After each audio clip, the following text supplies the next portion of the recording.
Hello, ladies and gentlemen. Welcome to another episode of HearSay Shorts. I'm your host, Maxwell Ivey. I am a 58-year-old Caucasian white male with medium-length brown curly hair, brown eyes. I'm wearing a maroon-colored button-down shirt with a black tie, and I'm using a kitchen chair here in my bedroom where I usually record. I have retinitis pigmentosa, or RP, and I have almost no functional vision. And so today, I'm very pleased to get to welcome a gentleman to the podcast that I've spoken with several times before that I consider a friend. His name is Jensen Figueira, and he is a documentary filmmaker who has won many awards for his work, including the Telly Award 4 times and the Hometown Media Award in his home city of New York. I'm always happy when I get another chance to speak with my friend Jason. Welcome to the show, Jason. Hi, I'm Jason Figueira, and I'm a 5'7" West Indian gentleman with brown skin. I have a balding head, and I have a little bit of hair left, thank God. And I wear glasses, a bit on the heavier side. Right now, I'm wearing my gray polo shirt, which helps me blend in my surroundings when I go filming. And I am currently in my bedroom standing up because sitting is not always good for me. And I'm very glad to be here. Oh, thank you so much. And you almost did us a segue there. So tell us a little bit more about yourself, Jason, and how did you get into the work of being a filmmaker? Becoming a filmmaker was really not something I had first planned on doing. I just wanted to write, just to straight up write scripts. I just wanted to be in the writer's room, go into college, and then I got into production and I caught the production bug, which means I wanted to get my hands on every piece of media equipment, from cameras to microphones to editing equipment, all of those things. And that's what got me interested in filming. I did studio productions, and I said, well, studio's great, but I want to take it outside the studio. I want to do work where I can be in the field and upload stories about real people.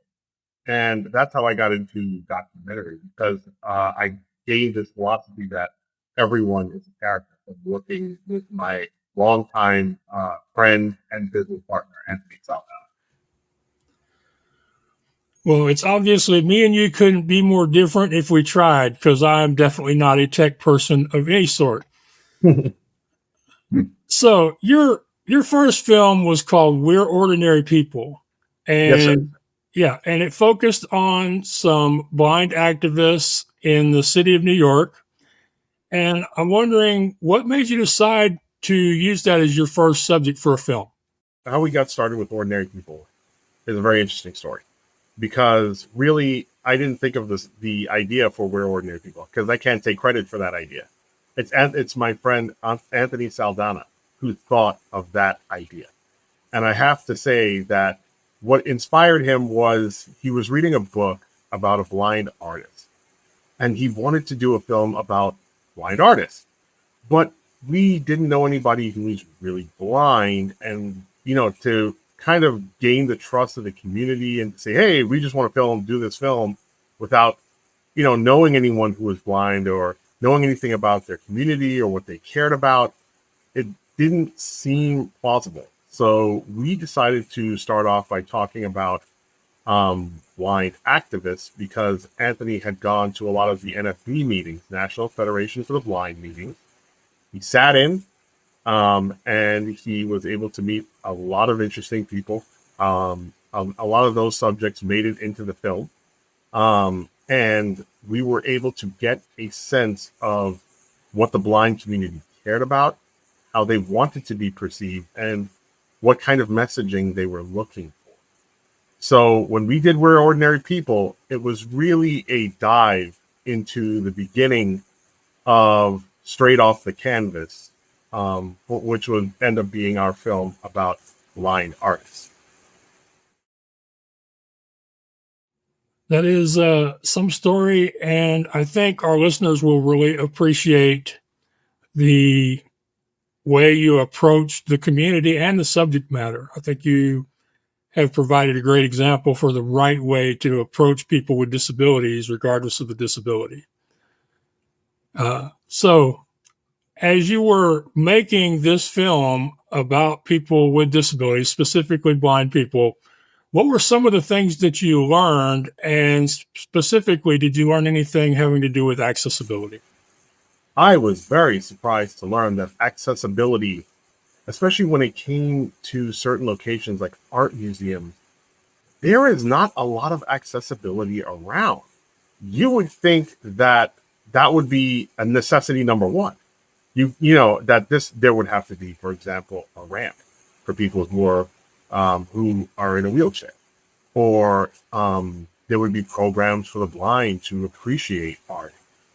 I never stopped to think about that, and the fact that there wasn't even a lot of museums across the country were not accessible was a very surprising fact, because I'm saying to myself, well, we're living in 2020, right? About when, or almost 2020, when this film came out, they've had to mostly upgrade, right? No.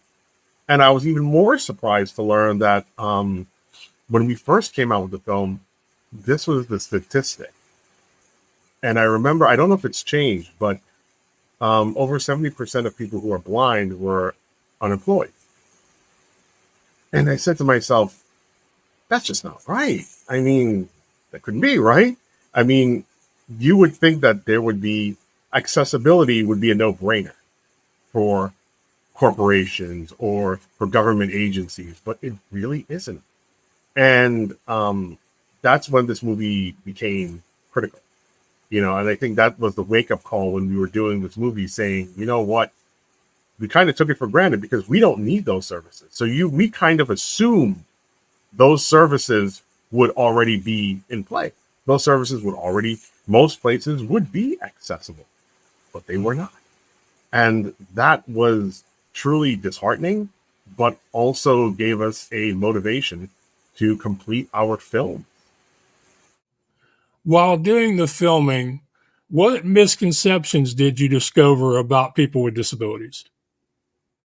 For me personally, speaking for myself, I thought, for example, when I was younger, and this is actually a popular misconception, I'm embarrassed to say it, but I kind of learned it just before, or kind of like while I was doing my research for these films. I thought, like, because I was into comic books so much, I thought that when you become blind, one of your senses immediately heightens.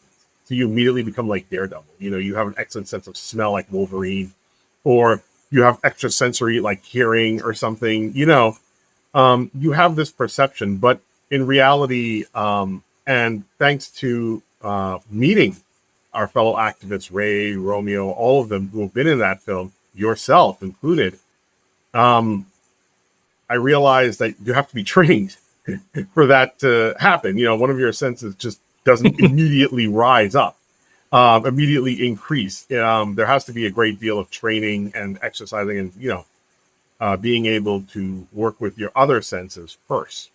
So that was kind of a lesson for me. And that was really the whole point of the title, We're Ordinary People. Because I think that what we were trying to say was people with disabilities are people. It doesn't sound like a groundbreaking statement to make, but it's surprising how necessary that needs to be, how necessary that statement is in today's society, with a lack of accessibility and still many misconceptions running around about people who are disabled, especially those who are blind. So, being a filmmaker, somebody who has had, I think, an epiphany over time as to what life is really like for people with disabilities, specifically people with vision loss, how do you think we can overcome these misconceptions? Well, I always believed in, because I come from a public access TV background, it always is dependent first upon that community. And I think it is with that particular community that they want to get their voice out there. And I think when they start organizing together, there is power in that organization, even if it's a grassroots movement, even if you're meeting in just your kitchens at night. There is power in that movement because a lot of those activists we talked to were regular people. They came from various walks of life. You know, Ray was a lawyer. I think he still is.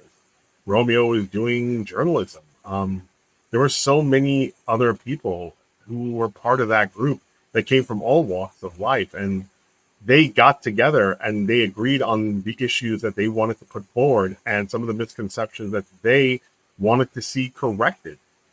And it was by getting in touch, you know, from people like myself who are allies to your community, and eventually getting so many people interested in those issues that when people start listening to podcasts like these, where they can say, yes, you know, okay, I mean, this sounds interesting, they can actually walk away learning something new, and they pass it on to somebody else. And this is really how media is, you know, supposed to work. They say the medium is the message. Yeah, it's entirely true. And being a filmmaker, there's no more important weapon than being able to influence public perception. So true. So true. And as a filmmaker, I want to thank you for being part of the effort to put more people with disabilities in front of screens by sharing their stories. So you have done 2 films so far on people with disabilities. What is the one thing you want people to take away from your films?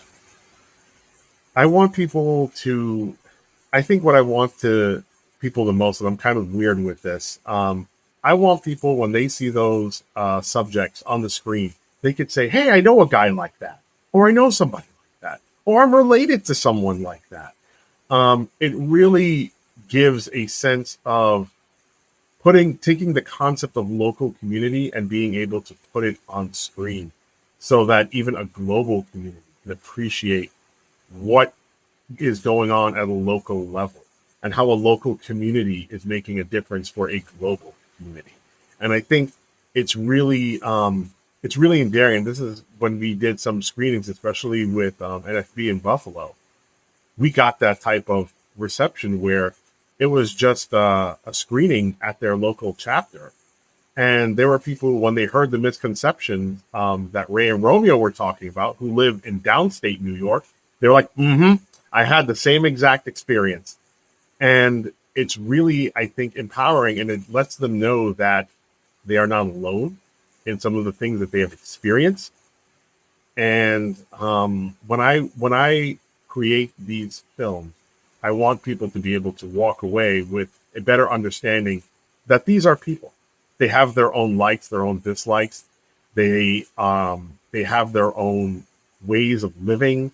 They're, you know, you are going to see these people out on the street one day, and this I think can really help drive home this factor. I think can help drive home a lot of the messaging behind our films, which is people with disabilities are people.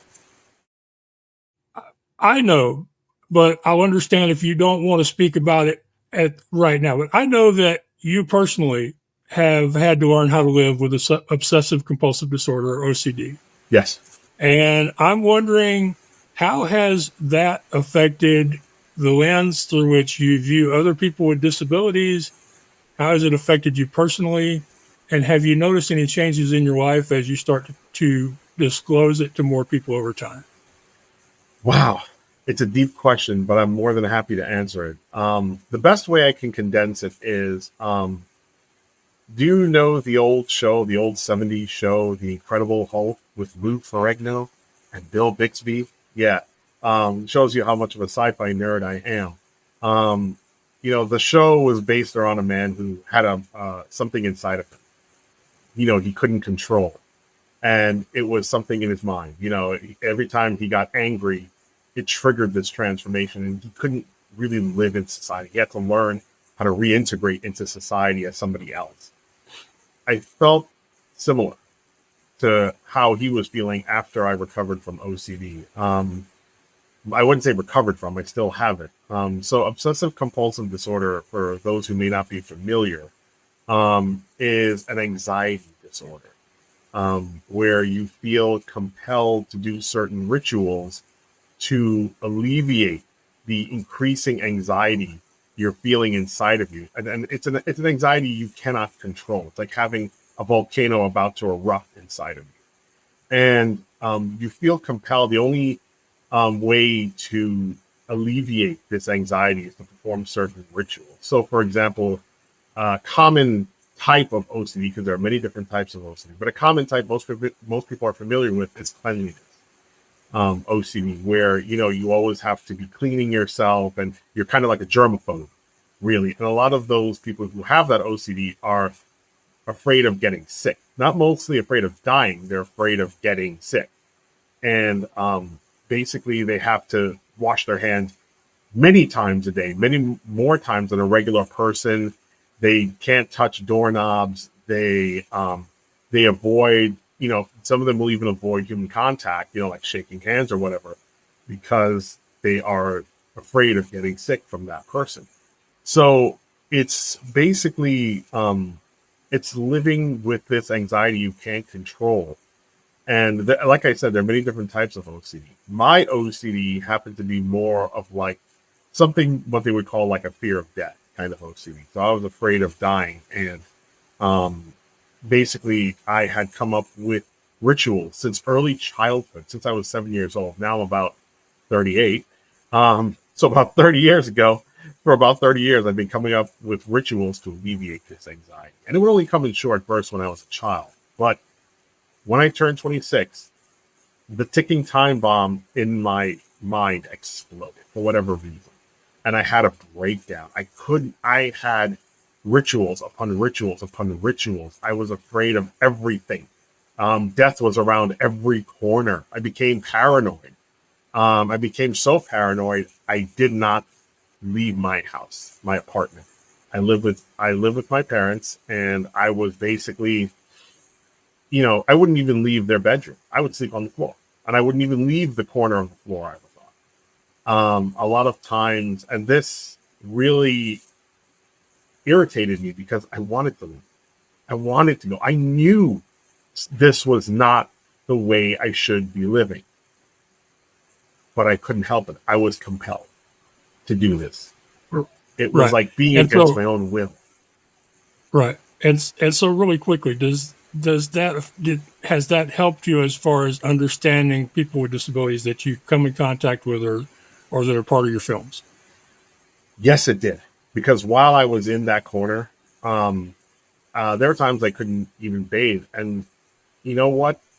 Before I had this meltdown, I remember I remember people who were homeless in New York. You'd see them wandering around with mental illness, talking to themselves or whatever. And people usually just are like, oh God, throw them in jail, whatever. We don't want to be around these people. And I remember how they smell. And I smelled like that. And I think this led to a very important argument here, which was I couldn't just be sympathetic with people with disabilities.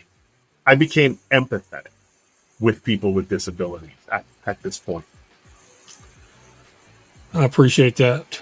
And I believe that last statement there is a perfect place for us to end on our conversation about accessibility. And I want to thank you for coming on the show, Jason. I really enjoyed this. Thank you for having me. And for everybody else, I want to thank you for joining us. And we will see you again next time on HearSay Shorts. HearSay Shorts is produced by Sojin Rank, Mike Barton, Mariella Paulino, Missy Jensen, and Max Ivey, and is edited by Alex Dorrier. If you enjoyed the podcast and don't want to miss any future episodes, please subscribe to our YouTube channel. Thanks for joining us. We'll see you next time.